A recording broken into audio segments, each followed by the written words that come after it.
Fala comigo, vestibulando, seja muito bem-vindo ao Enem Academy, a sua academia de preparação para o Enem. Nesta primeira aula de filosofia aqui do canal, nossa aula introdutória, você vai estudar a introdução à filosofia. Abordaremos então as definições, as classificações, principalmente os elementos e o objeto de estudo dessa disciplina tão importante para a matéria de humanas e cai bastante em prova. Falaremos também brevemente de uma linha do tempo histórica, passando pelos principais filósofos de cada época, para que tenhamos um contexto geral de como a filosofia ela foi se desenvolvendo ao longo dos séculos. Bora para o conteúdo de hoje. Vamos lá então, vestibulando, começando a nossa aula de filosofia, introdução ao pensamento filosófico. Primeiramente, vamos conceituar o que é filosofia. Aqui no nosso quadro branco, você vê que eu já fiz a definição, a distinção da própria palavra filosofia, que vai derivar de dois termos, duas expressões do grego, Philo, que por sua vez no grego poderia ser escrita dessa maneira, e sofia, que poderia ser escrita com PH também. Claro que guardadas as proporções para o nosso alfabeto atualizado, E filo deriva de amor, afinidade, proximidade, enquanto que sofia tem como significado a palavra sabedoria. Então, a filosofia, quando unida essas duas expressões, gera justamente essa frase aqui: amor à sabedoria, Então, amar a sabedoria, a inteligência, a busca pela verdade. Então, essa é a grande, se não definição, a grande verdade por trás da filosofia. Então, ela nasce enquanto uma disciplina, enquanto uma ciência que busca encontrar a verdade. E o que seria essa verdade do ponto de vista mais objetivo aqui para a gente poder ter uma definição mais completa, Então, de maneira geral, dentre os tópicos da nossa aula de hoje, nós vamos falar da definição, das classificações da filosofia, dos principais elementos e a gente vai conversar também sobre a linha do tempo, Definição de filosofia. Dado esse quadro inicial, essa tradução do que significa a palavra filosofia, amor à sabedoria, já fica subentendido que o foco principal dessa ciência será nada mais, nada menos do que desenvolver a capacidade intelectual do ser humano, de maneira que o compreender, de maneira que o entender, ele perpassa por uma série de investigações, por uma série de estudos, análise e, acima de tudo, a busca constante pela verdade.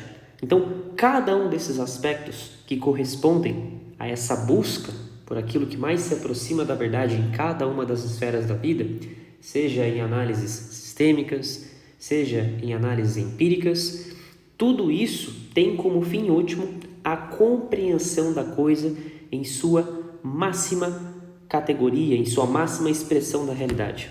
Então, por definição, podemos dizer que a filosofia ela é uma ciência que trata das causas supremas dos entes descobertas pela luz natural da razão.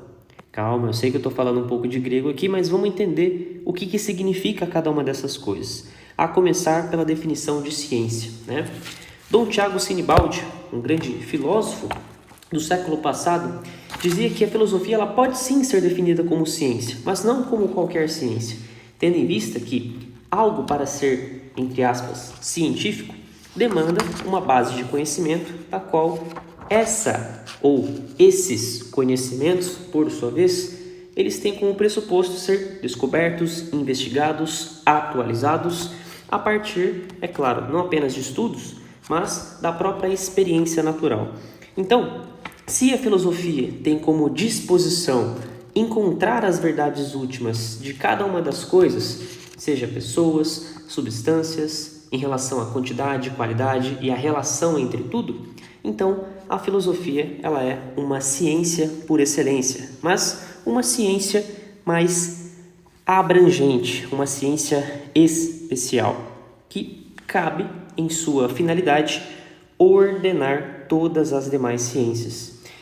Bom, dado então essa compreensão, a gente diz que a filosofia é uma ciência.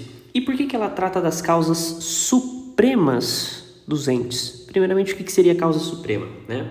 A causa suprema a gente pode definir ou compreender como princípio e finalidade de todas as coisas. Então, o filósofo por excelência, ele busca compreender o princípio e o fim de todas as coisas. Isto é, como uma coisa começa e onde uma coisa termina, né? E é claro que isso do ponto de vista mais abrangente. Então, o princípio e a finalidade são pressupostos básicos aqui do que corresponde à definição de causa suprema.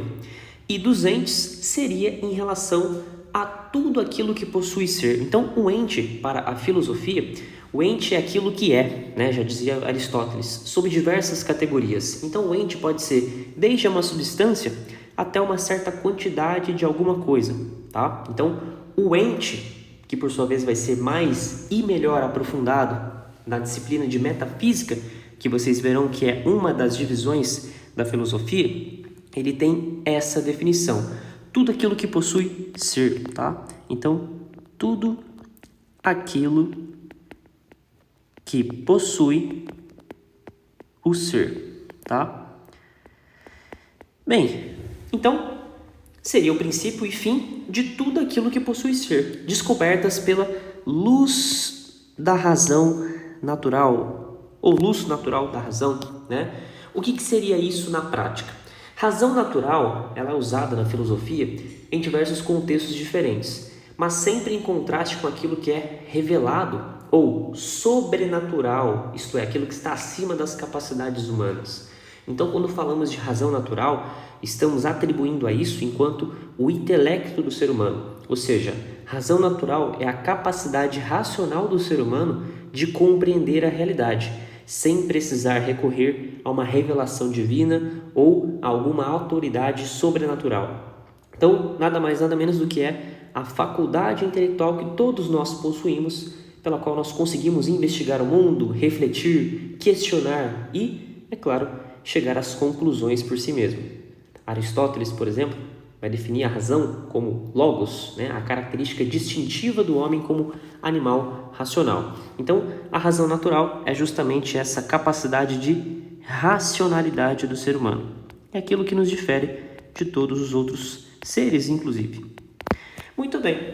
Então, se essa é a definição da filosofia, cabe entender agora como essa filosofia vai se subdividir, e é o que falaremos agora.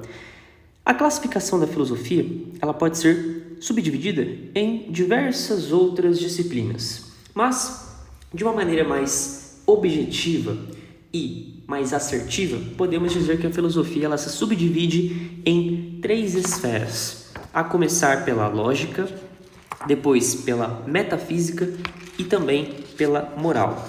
E essa subdivisão da filosofia, que tem como objeto de si a análise de diversos aspectos distintos da realidade, mas sempre voltados para essas causas supremas, isto é, o princípio e a finalidade de todas as coisas, podemos então chegar a essas 3 partes. A lógica vai tratar basicamente da ordem, das regras do inteligir e de alguns princípios que vão ordenar propriamente o estudo. Então a lógica vai trabalhar muito o conceito de causalidade e efeito. A metafísica, por sua vez, ela se subdivide em 4 partes. A ontologia, que é um estudo dedicado propriamente aos entes, aos seres. A cosmologia, a antropologia, que tem a ver com o ser humano. E também a teodiceia, que é um estudo mais apropriado do ser divino, isto é, de Deus. Inclusive, teo significa Deus e antropo, homem, certo? Com relação à moral, que seria a terceira parte da filosofia, teremos a ética e os valores universais, que são encontrados não por um estabelecimento religioso ou por uma imposição, mas pela própria análise da realidade, pautada na razão natural e por aquilo que define o ser humano tal qual ele age segundo não aquilo que ele acredita ser o correto, mas aquilo que a própria natureza aponta como correto. Então, é interessante já deixar bem claro aqui que a moral ela não é relativa, certo?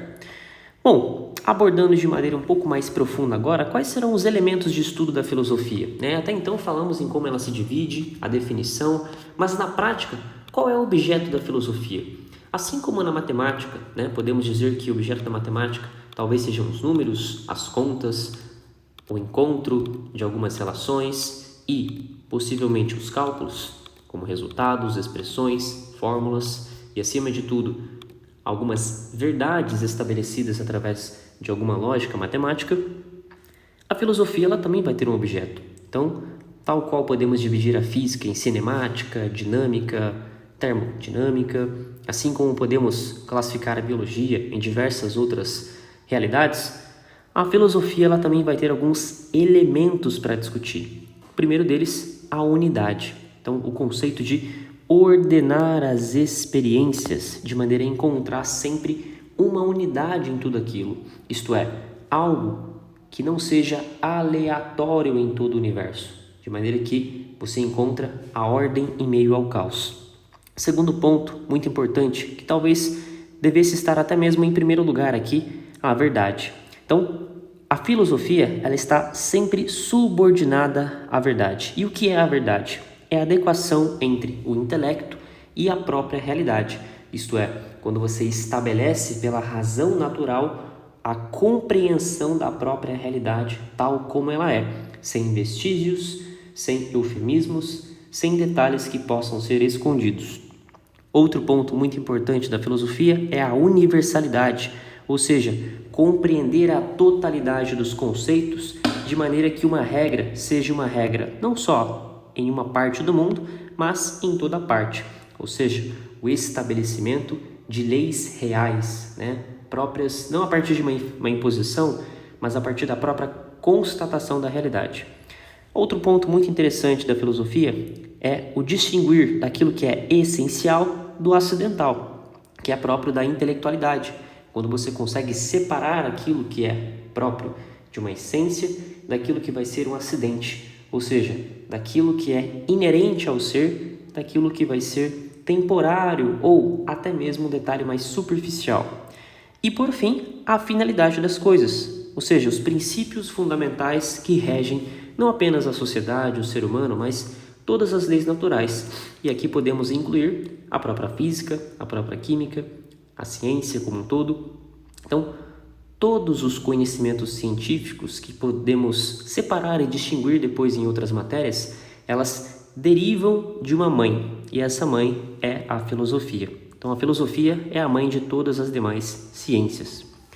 Então, agora que passamos um pouco dessa definição e compreendemos o que é a filosofia, é interessante a gente investigar um pouco como que isso vai se perpassar ao longo dos séculos, Porque a filosofia ela não é uma disciplina recente. Sendo a mãe de todas as outras ciências, é natural que tenhamos a compreensão de que a filosofia ela vai anteceder alguns saberes físicos, químicos, matemáticos, até porque o início dela perpassa lá no século 7 a.C., com alguns filósofos que vamos chamar posteriormente de filósofos pré-socráticos, ou seja, aqueles filósofos que antecedem Sócrates, que, por sua vez, é considerado o pai da filosofia, o filósofo por excelência, Então, a filosofia ela vai nascer na Grécia, Ela vai se estender a Roma, então teremos diversos filósofos pré-socráticos, falaremos nas próximas aulas de Sócrates, falaremos de seu discípulo Platão,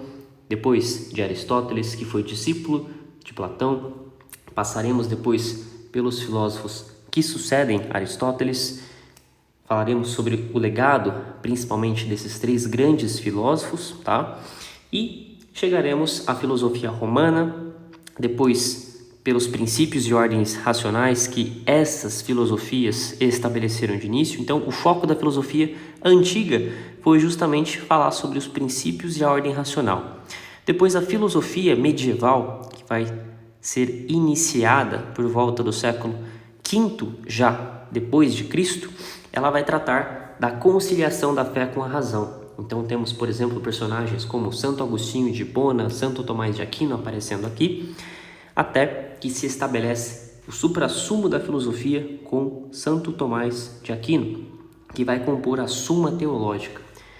Posteriormente a ele, teremos então uma certa decaída filosófica com a filosofia moderna e contemporânea, que vai do século XV até o século atual, século XXI, e teremos aqui o método científico e também o início do relativismo em todos os sentidos. Relativismo em relação à lógica, em relação à própria metafísica e o mais perigoso de todos, que é o relativismo moral. Muito bem, meus caros, aqui então nós encerramos essa introdução à filosofia. Eu espero que vocês tenham compreendido bem não só a definição, a classificação e os elementos, mas principalmente a importância dessa disciplina para o ser humano e para o corpo social como um todo. Vejo vocês na próxima aula.